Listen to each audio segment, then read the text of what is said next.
أعوذ بالله من الشيطان الرجيم بسم الله الرحمن الرحيم بسم الله الرحمن الرحيم. Assalamualaikum warahmatullahi wabarakatuh. Syukur alhamdulillah kita dapat berjumpa lagi di channel ini. Shalawat serta salam semoga tetap tercurahkan pada junjungan kita baginda Nabi Muhammad sallallahu alaihi wasallam. Allahumma shalli ala sayyidina Muhammad wa ala ali sayyidina Muhammad. Harapan dan doa kami semoga Allah Subhanahu wa taala senantiasa memberikan kesehatan, limpahan rezeki, panjang umur serta ampunan untuk kita semua. Amin amin ya rabbal alamin. Sahabat beriman yang dirahmati Allah Subhanahu wa taala, sholat tahajud merupakan sholat sunnah yang utama. Amalan tahajud merupakan sebuah amalan yang disukai oleh Allah Subhanahu wa taala. Meskipun amalan ini hukumnya hanya sunnah, akan tetapi terdapat banyak keutamaan yang diberikan kepada orang-orang yang menjalankan amalan ini secara rutin. Satu di antaranya, orang-orang yang melakukan sholat tahajud akan diberikan tempat yang terpuji di dunia dan di akhirat oleh Allah Subhanahu wa taala. Sebab amalan ini merupakan waktu yang terbaik untuk memohon kepada Allah Subhanahu wa taala. Wahai sahabat, pada waktu sehabis sholat tahajud, kita dianjurkan untuk berdoa berdasarkan dengan kebutuhan-kebutuhan dan keinginan-keinginan kita masing-masing. Meminta segala sesuatu baik kepentingan dunia maupun akhirat kepada Allah Subhanahu wa taala semata. Sebenarnya merupakan sikap ketundukan kita, ketidakberdayaan kita sebagai seorang hamba. Sementara itu, di sisi lain, Allah merupakan zat yang maha pengasih. Dengan kata lain, kita tidak bisa mendapatkan segala hal di dunia ini maupun di akhirat selain atas izin Allah Subhanahu wa taala. Wahai sahabat, dari segala keuntungan baik yang diberikan di dunia maupun di akhirat yang bisa kita dapatkan ketika mengamalkan sholat tahajud, maka banyak orang yang berlomba-lomba untuk mengamalkannya. Apakah untuk menjadi ahli tahajud kita harus selalu mengantuk ketika di siang hari? Atau kita harus memiliki mata hitam ketika karena selalu kurang tidur? Tidak juga begitu wahai sahabat. Sebenarnya ada beberapa ciri-ciri orang yang mengamalkan sholat tahajud. Meskipun pada akhirnya ciri-ciri ini bukanlah untuk ditunjukkan, akan tetapi untuk direnungkan. Namun, dalam menjalankan sholat tahajud pasti juga banyak tantangannya. Berikut ini adalah ciri-ciri orang ahli tahajud. Yaitu pertama, ahli ibadah. Sebagai amalan sunnah, sudah seharusnya sebelum menjadi ahli tahajud, kita telah menuntaskan segala amalan yang hukumnya wajib terlebih dahulu. Jadi, tidak mungkin orang yang sungguh-sungguh mengamalkan sholat tahajud malah sengaja berniat untuk tidak melaksanakan sholat isya. Jika seseorang meninggalkan amalan sunnah, tidak mendapatkan dosa. Sementara jika seseorang meninggalkan amalan wajib, maka ia akan mendapatkan dosa. Maka sebagai ahli tahajud, ciri-ciri yang pertama adalah bahwa orang tersebut merupakan seorang yang juga ahli ibadah. Minimal, ia melaksanakan segala perintah Allah Subhanahu wa taala yang hukumnya wajib. Bahkan, dengan melaksanakan sholat tahajud, orang tersebut berarti ingin meningkatkan terus ibadahnya, baik dari segi kualitas maupun kuantitas.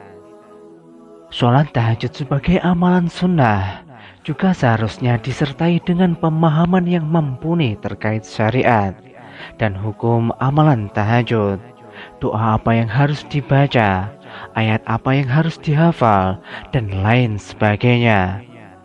Maka sebagai ahli tahajud, ia juga memiliki pemahaman fikih keagamaan yang mendalam.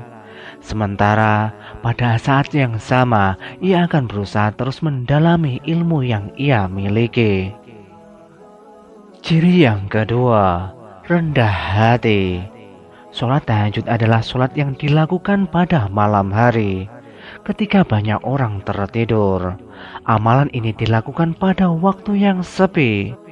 Maka dari itu ketika melaksanakan sholat tahajud, tidak banyak orang yang tahu. Bahkan bisa jadi hanya ahli tahajud itu sendiri yang mengetahuinya. Hal ini merupakan cikal bakal dari ciri-ciri orang yang sering sholat tahajud, yaitu kerendahan hati.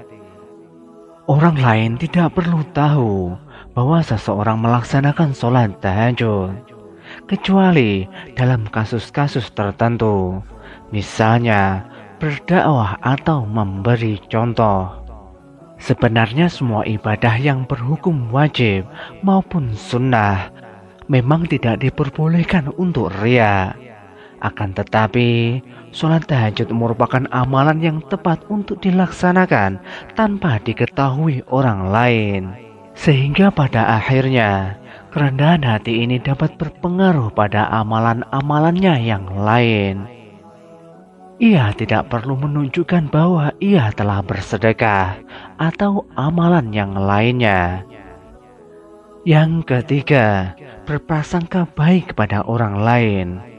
Sebagai ahli tahajud, kerendahan hati yang dimiliki berarti ia juga bisa berprasangka baik kepada orang lain dan kepada Allah Subhanahu wa Ta'ala. Wahai sahabat, ahli tahajud berarti tidak mudah menilai buruk seseorang, sebab ia tahu bahwa bisa jadi orang tersebut jauh lebih baik daripada dirinya. Ketika seseorang ahli tahajud mengamalkan tahajud secara diam-diam dan tidak perlu diketahui orang banyak, maka ia juga selalu sadar bahwa bisa jadi orang lain tidak menunjukkan amal ibadahnya. Ahli tahajud tahu bahwa banyak hal yang tidak ia tahu. Yang keempat, selalu berprasangka baik kepada Allah Subhanahu wa Ta'ala. Misalnya, ketika ia meminta sesuatu, tetapi tidak kunjung dipenuhi oleh Allah, maka hal itu membuat seorang ahli tahajud melakukan introspeksi diri. Apakah hal yang diminta adalah hal yang buruk, atau ia sebenarnya belum layak untuk mendapatkan hal tersebut?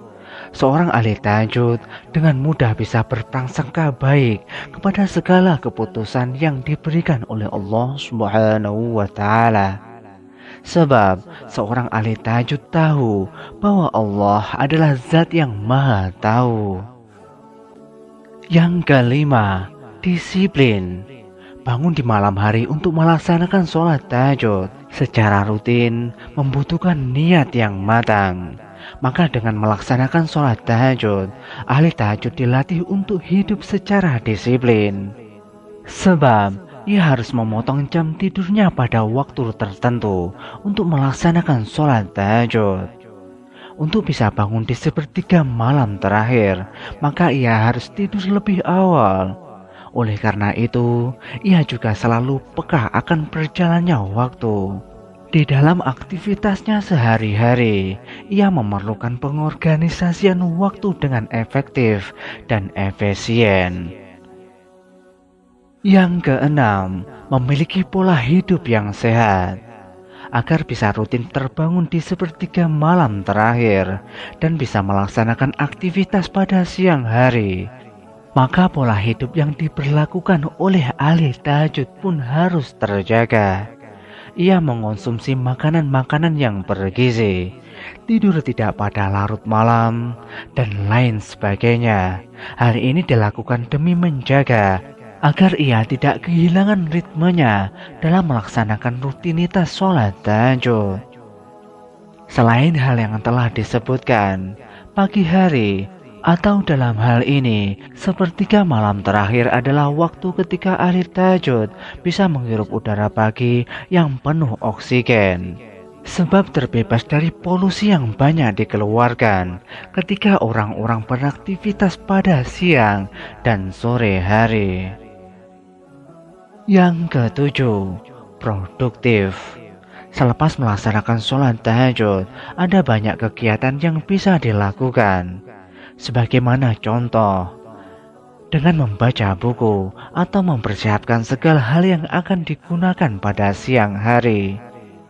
Dengan demikian, pengorganisasian yang disiplin membuat ahli tahajud bisa memperkirakan waktunya dengan seefisien mungkin.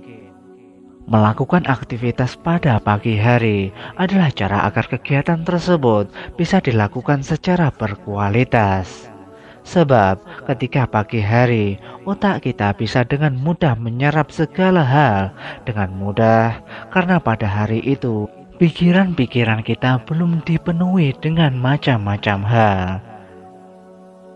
Sahabat beriman yang dirahmati Allah Subhanahu wa Ta'ala, demikianlah ciri-ciri orang yang sering sholat tahajud yang dapat kami sampaikan. Semoga dapat bermanfaat untuk kita semua. Wallahu a'lam bishawab. Wassalamualaikum warahmatullahi wabarakatuh.